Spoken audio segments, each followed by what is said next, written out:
relevant, not in part, but in fullness. Amen. It's very important that we understand, because the weapon, as the Holy Spirit began to deal with me, the weapon is you. Look at you and say, I am a weapon. I am a weapon. I am a weapon. Yes. So the weapon, a weapon can be a person, it can be a vehicle, it can be a vessel, it can be an individual.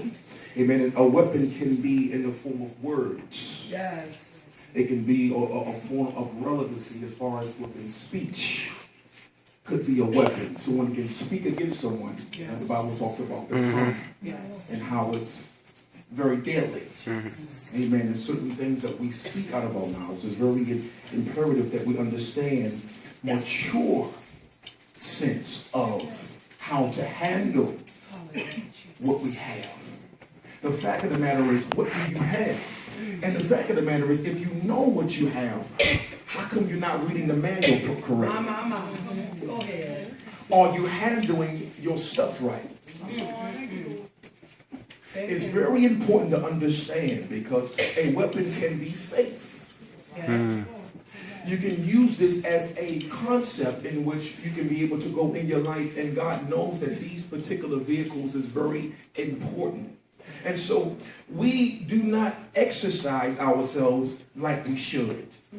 Can we feel? Can I just say that, right? Yeah. We don't practice these principles. That's true. So it's a lot of things going on in the atmosphere and around us, because we are misusing or not using consistently like we should. Yes. And so because of this, we must begin to understand that prayer is always the key to life. Amen. Amen. Prayer is the gateway. Yes, Lord. You need prayer. Yes, Lord. God, He actually structured prayer for a reason, because it's the gateway to a kingdom expression. How can the expression of the kingdom come down unless someone is an advocate? Go ahead. And so it has to be an advocate. In other words, an expression from an individual or a vehicle in order for certain things to be implemented. Yes. So certain things are not implemented the way it's supposed to. As a matter of fact, certain things it's not on time. Go ahead. Certain things are not timely. Yes. And so certain things are being missed and not being brought to fruition. Yeah. And so we are missing things. So right here over Ephesians 6:18, it says, prayer always with all prayers and supplication, meaning action of asking earnestly. Yeah. So certain things you have to earnestly keep on doing. This is not something that you just stop and say, okay, I will pause here. This is something that you have to mentally, psychologically, and it has to be something that is imputed in you and something that is imparted out of you. It can't be something which you just do every now and again, right? But this is something in which we need to be able to understand. And so there are all kinds of prayers. Yes, Lord. It's all kinds of prayers. There's a prayers to fit every particular situation. The fact of the matter is, we don't do it in every particular situation. Go ahead. That's the truth, bro. That's the truth. He said in all things. So we have to do things in which we have to be able to pray about everything. In everything we give thanks to. In everything we pray about. We don't pray about everything. Certain things we do as solo projects. Certain things we do, we don't necessarily, we don't need God. We can handle it ourselves. And then sometimes we just plain forget. Preach. Wow. I know I'm talking to something. Yes. Oh, yeah. I'm about to go a little deeper with it. I want you to understand there is certain situations and conditions, and so we understand that there is different types of prayers. There's prayers, also public prayer. There's private prayers. There's individual prayers. There's corporate prayers. There's long prayers. There is short prayers. There is sitting down prayers. There is standing up prayers. There is laying on your face prayers.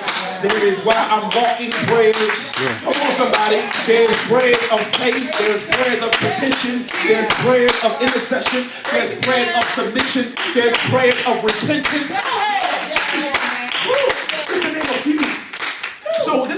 some things in which we kind of, if this was a test score, some of us would probably get a 50. Some of us would probably just move in certain types of, every now and again we'll do good. Right. And so God is trying to get us to carbon copy what he does. Yes. Right. Yes. There is a logos in you, L-O-G-O, that is inside of you. And you must be able to articulate it and to present it. Yes. The fact of the matter is, it's in your mind and in your thought conscious. The fact of the matter is, although kingdom is there, some people are intimidated and some people don't necessarily come into, amen, the mindset to know how and what to do. Because we don't think real good about ourselves. Wow. We're too insecure about ourselves. Wow. We think too low about ourselves. We got too much of a great memory about what we came from out of. And so it is hard for us to be able to come into and to be able to think that good and be able to speak that good out of your mouth. Yes. Right. And so God is saying, I want you to be able to bring this to fruition so it can become a rhema, so that the rhema, the expression, the action of thought, these things exist off of a spoken word. Wow.